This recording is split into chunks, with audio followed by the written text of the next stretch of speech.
At 1:19 a.m. on March 8, 2014, Malaysian Airlines Flight 370 vanished into thin air. 239 souls aboard a Boeing 777 simply disappeared. But here's what will chill you to the bone. Someone deliberately turned off the plane's communication systems. Someone wanted this aircraft to vanish. And 11 years later, we're still asking, who, why, and where are they now? What I'm about to tell you isn't just another missing plane story. This is a tale of international cover-ups, cutting-edge technology, and a mystery so deep that it spawned conspiracy theories across the globe. But in 2025, new evidence has emerged that might finally solve aviation's greatest mystery. A Boeing 777, one of the world's most sophisticated aircraft, equipped with multiple backup systems, satellite connections, and fail-safes designed to prevent exactly what happened that night.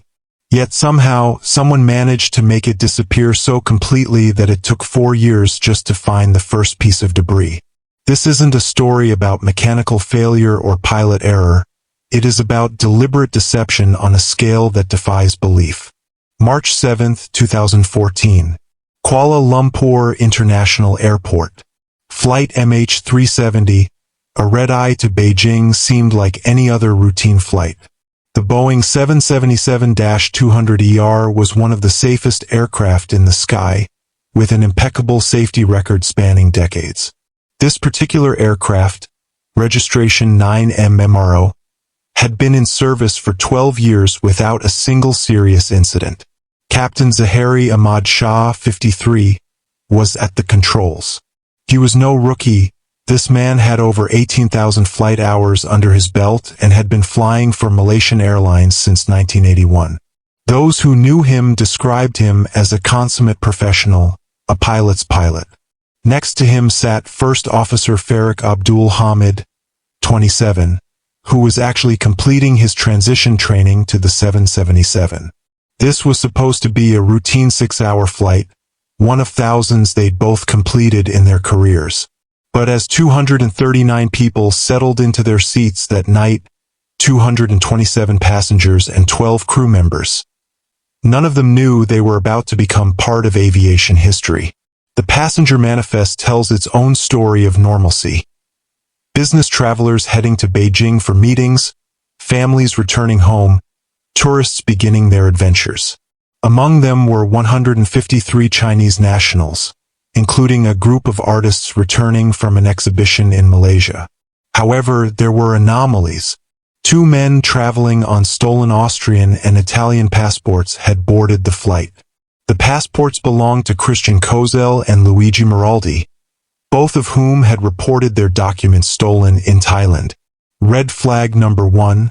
But in the chaos of international travel, these details would only become significant later.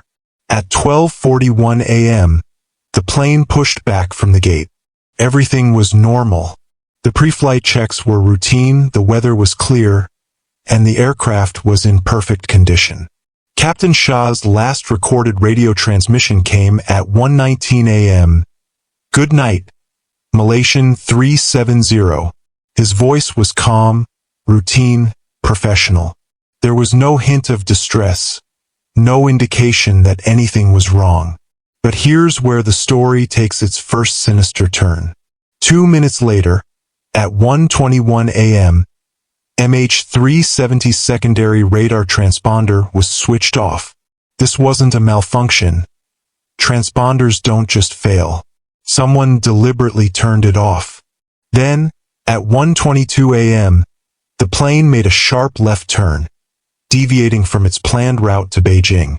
Someone had taken control of that aircraft, and they knew exactly what they were doing.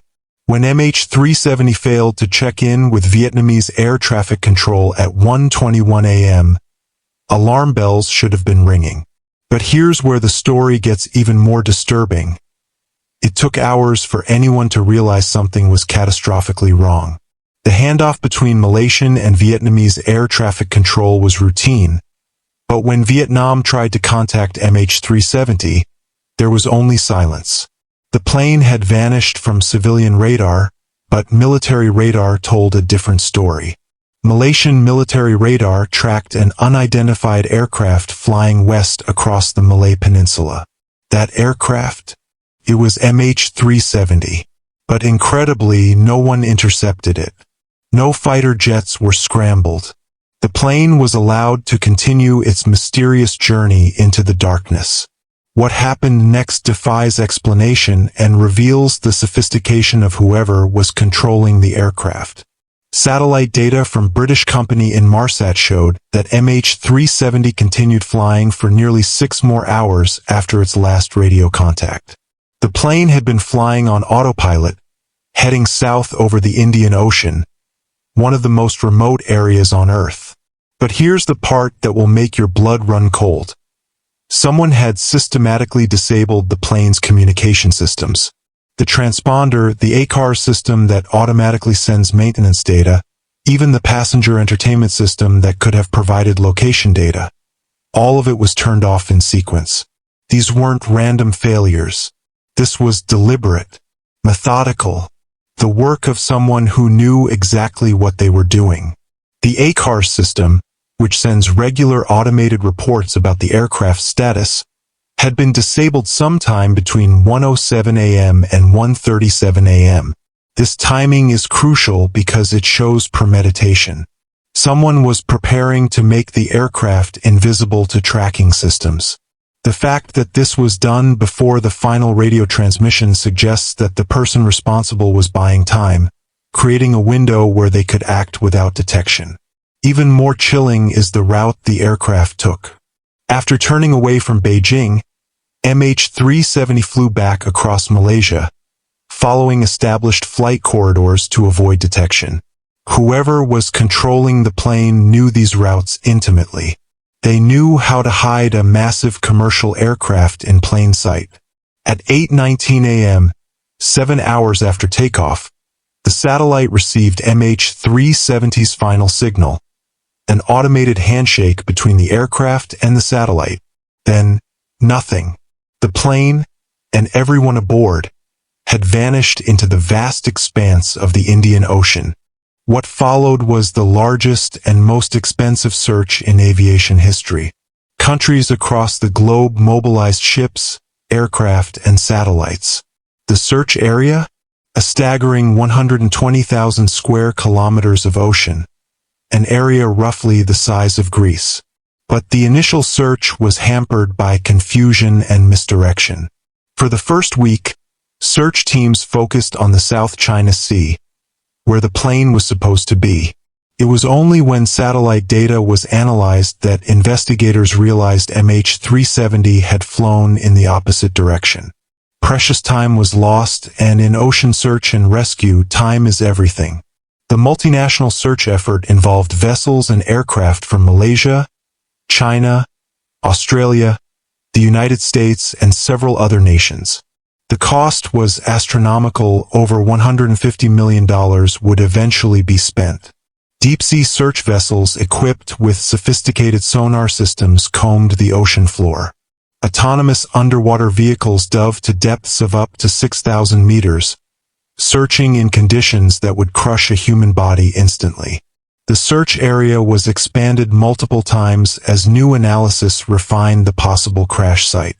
The ocean floor in the search area is a harsh, alien landscape of underwater mountains, deep trenches, and abyssal plains. The water pressure at these depths is over 600 times greater than at sea level. Any wreckage would be scattered across miles of seabed, buried in sediment or trapped in underwater canyons. Then, in July 2015, something washed up on a beach in Réunion Island, thousands of kilometers from the search area. A piece of aircraft wing, a flaperon. Beach cleaner Johnny Baig found it while cleaning the shoreline. Analysis confirmed it. This was from MH370. Finally, proof that the plane had indeed crashed into the ocean. More debris followed over the subsequent months and years. Pieces of the aircraft washed up on beaches across the western Indian Ocean, Madagascar, Mauritius, South Africa, Tanzania. Each piece told part of the story. The pattern of debris distribution helped refine the search area, but the main wreckage, the black boxes, the answers to what really happened, they remained lost in the deep. The debris told a story of violent impact. The pieces showed signs of being ripped apart by tremendous forces. But they also raised new questions. Why were some pieces relatively intact while others were heavily damaged? The distribution pattern suggested the plane had broken apart either in flight or upon impact, but the exact circumstances remained unclear. In January 2017, after nearly 3 years and $160 million spent, the official search was called off. The investigation concluded that the plane had crashed somewhere in the southern Indian Ocean, but the exact location remained unknown. The families of the 239 victims were left with more questions than answers, and the world was left with aviation's greatest mystery. Behind every mystery, there are real people with real lives torn apart by tragedy. The 239 souls aboard MH370 weren't just statistics. They were fathers, mothers, children, artists, engineers, and dreamers. Their stories deserve to be told. Among the passengers was Zahid Raza, a 50-year-old Malaysian civil aviation engineer, ironically an expert in aircraft systems.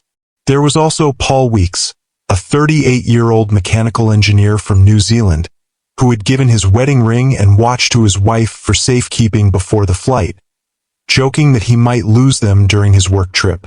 The Chinese passengers included a group of 19 artists returning from an exhibition titled Butterfly Lovers in Malaysia. They were calligraphers and painters, cultural ambassadors who had been sharing their art with the world. Their families in China organized protests and vigils, demanding answers from the Malaysian government. Perhaps most heartbreaking were the families traveling together. There was Jiao Weiwei, traveling with her infant son, both of them heading to Beijing to start a new life. The Qing family from Malaysia, a couple with their 2 young children, were taking what was supposed to be a routine family trip. The aftermath of MH370's disappearance created a secondary tragedy for the families left behind. Without bodies to bury or definitive answers about what happened, the grieving process became complicated and prolonged. Many families fought legal battles for years, seeking compensation and closure. Support groups formed, bringing together people from different cultures and countries, united by their shared loss and quest for truth. The Malaysian government's handling of the crisis added to the family's anguish. Information was released slowly and sometimes contradictorily. Press conferences raised more questions than they answered. The families accused authorities of withholding information, while governments insisted they were sharing everything they knew. Chinese families, in particular, felt marginalized in the investigation process. They organized their own search efforts, hired private investigators, and maintained pressure on both the Malaysian and Chinese governments.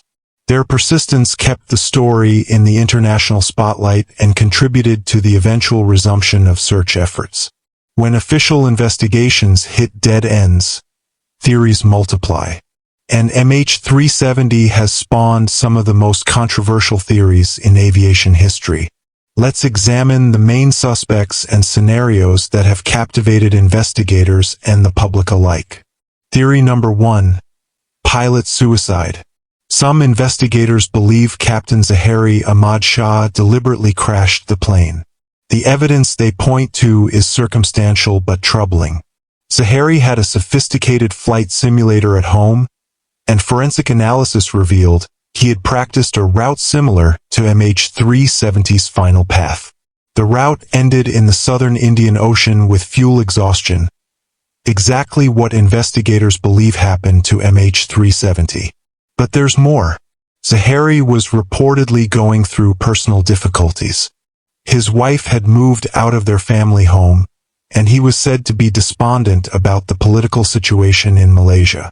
His support for opposition leader Anwar Ibrahim was well known, and some speculated that Anwar's conviction on sodomy charges which occurred just hours before MH370's departure, might have been a trigger.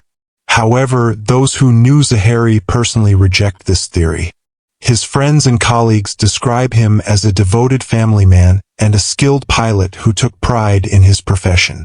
They argue that the evidence is circumstantial and that many pilots practice unusual routes on their home simulators for entertainment and training purposes. Theory number 2. Hijacking by passengers. Remember those stolen passports? The two men who boarded with false documents were initially suspected of being terrorists. However, they were later identified as Iranian asylum seekers seeking passage to Germany. Their use of stolen passports was for illegal immigration, not terrorism.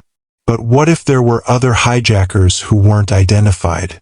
Some theories suggest that passengers or crew members with specialized knowledge of the 777 could have taken control of the aircraft.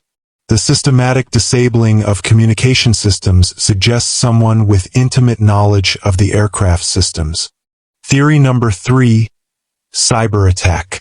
This is perhaps the most modern and terrifying possibility. What if MH370 was the victim of a sophisticated cyber attack? In 2014, aircraft cybersecurity was still in its infancy. Modern aircraft are essentially flying computers, with millions of lines of code controlling everything from navigation to environmental systems. Could someone have remotely accessed MH370 systems and taken control of the aircraft? The possibility is technically feasible, though it would require unprecedented access to the aircraft systems.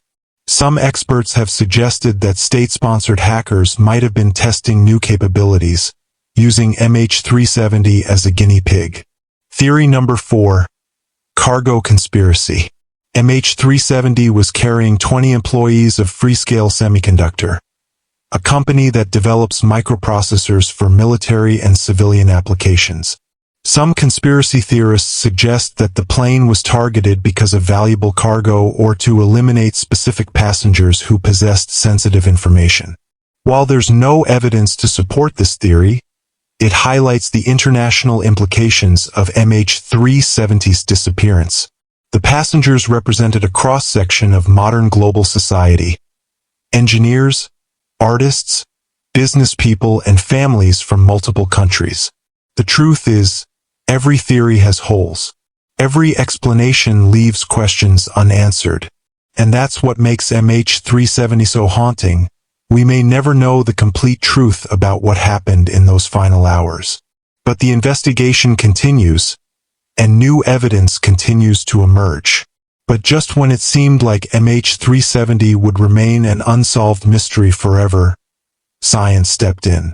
In 2024, researchers at Cardiff University made a breakthrough that could change everything.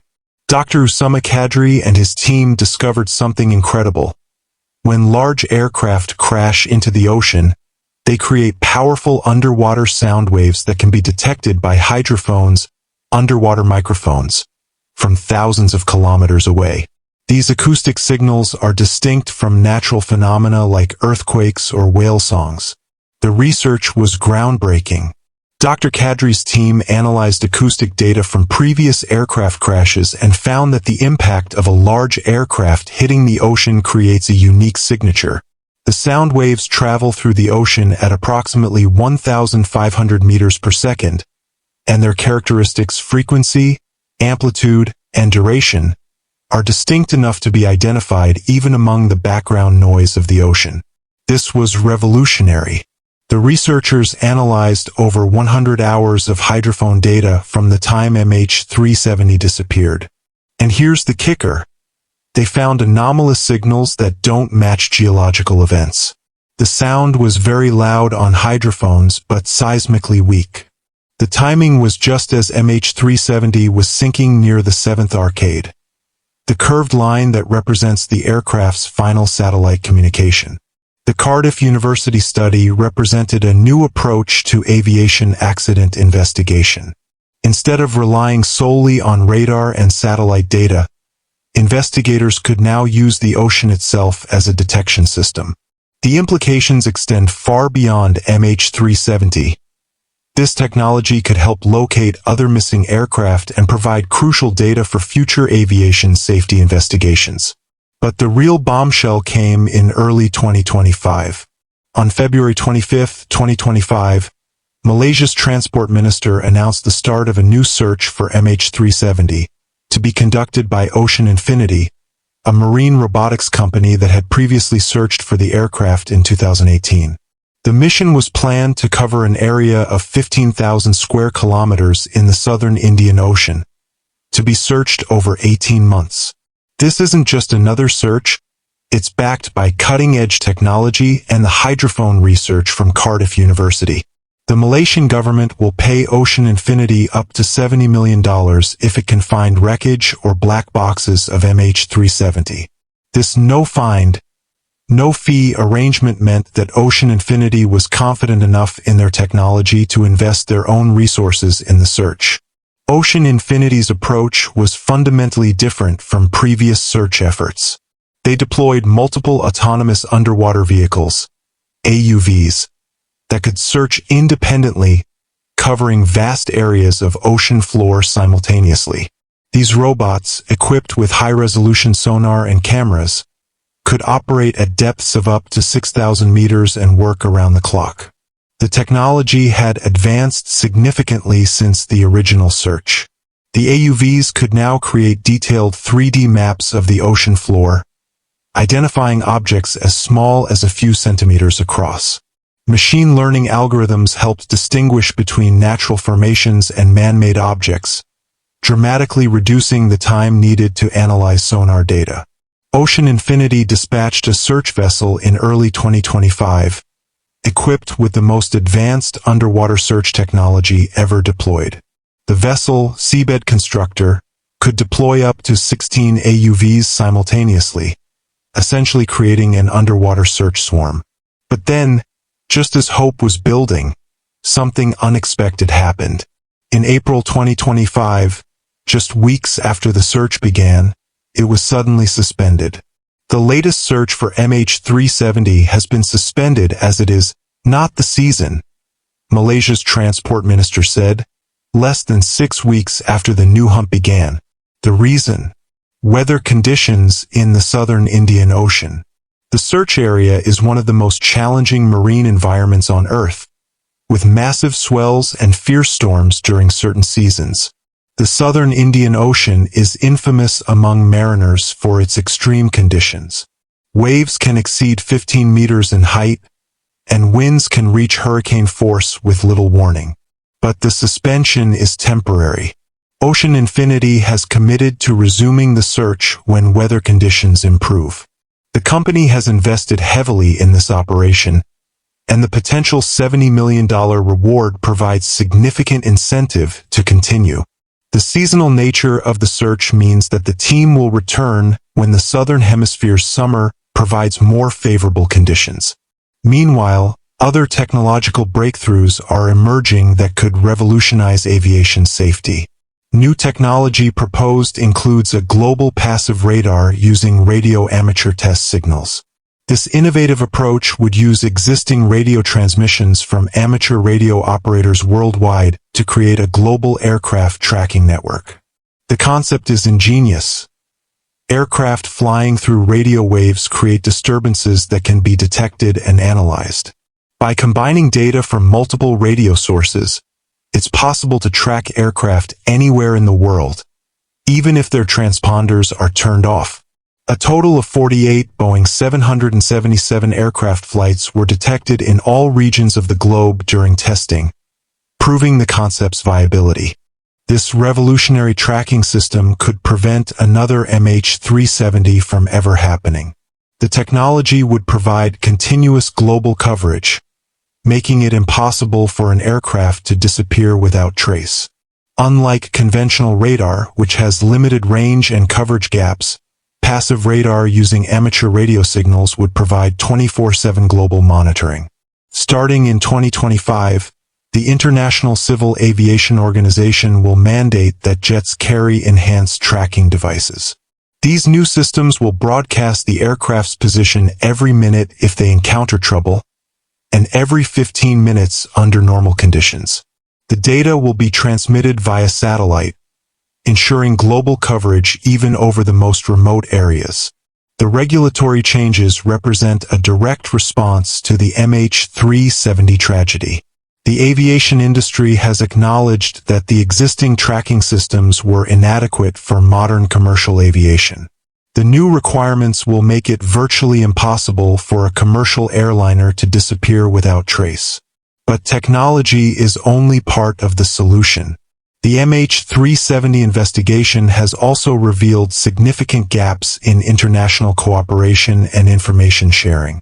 Different countries have different protocols for aviation emergencies, and these differences can create delays and confusion during critical situations. New international agreements are being developed to improve coordination between nations during aviation emergencies. These protocols will ensure that search and rescue operations can begin immediately, regardless of where an aircraft disappears. The goal is to prevent the kind of delays and confusion that hampered the initial search for MH370. The families of the 239 victims haven't given up hope. Neither have the investigators. After 11 years, the mystery of MH370 remains unsolved, but we're closer to answers than ever before. The combination of new technology, improved international cooperation, and persistent investigation efforts provides hope that the truth will eventually emerge.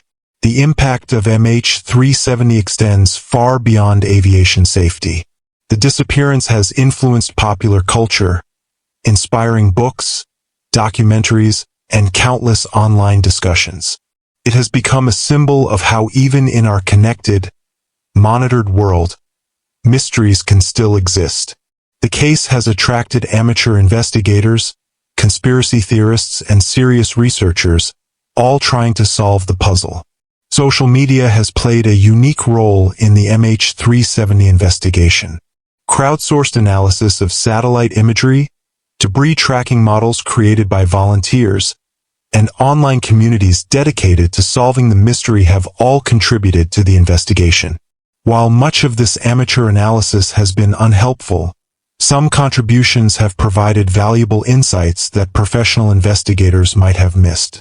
The psychological impact of the mystery cannot be understated. For the families of the victims, the lack of closure has created a unique form of grief. Without bodies to bury or definitive answers about what happened, the healing process has been complicated and prolonged. Support groups continue to meet, and some families have become advocates for aviation safety improvements. The economic impact has also been significant. The search costs, legal battles, and insurance claims have totaled billions of dollars. Airlines have had to invest in new tracking systems and safety measures. The reputational damage to Malaysian Airlines was severe, contributing to the company's financial difficulties. MH370 isn't just a story about a missing plane. It's a story about human resilience, technological innovation, and the lengths we'll go to find the truth. Somewhere in the depths of the Indian Ocean, answers await. The wreckage of MH370 holds the final secrets of what happened on that fateful night in March 2014. 239 people boarded that flight thinking they were going to Beijing. Instead, they became part of aviation's greatest mystery. Their families deserve answers. The world deserves answers. And the technology now exists to find those answers. The search continues. The investigation continues. And one day, the ocean will give up its secrets. Until then, MH370 remains the ghost flight that haunts our skies. A reminder that in an age of GPS and satellite tracking, mysteries can still exist. But also a testament to human determination to seek the truth, no matter how long it takes. Will 2025 finally bring closure to this decade-long mystery? Only time will tell. But one thing is certain, the world won't stop looking until MH370 is found.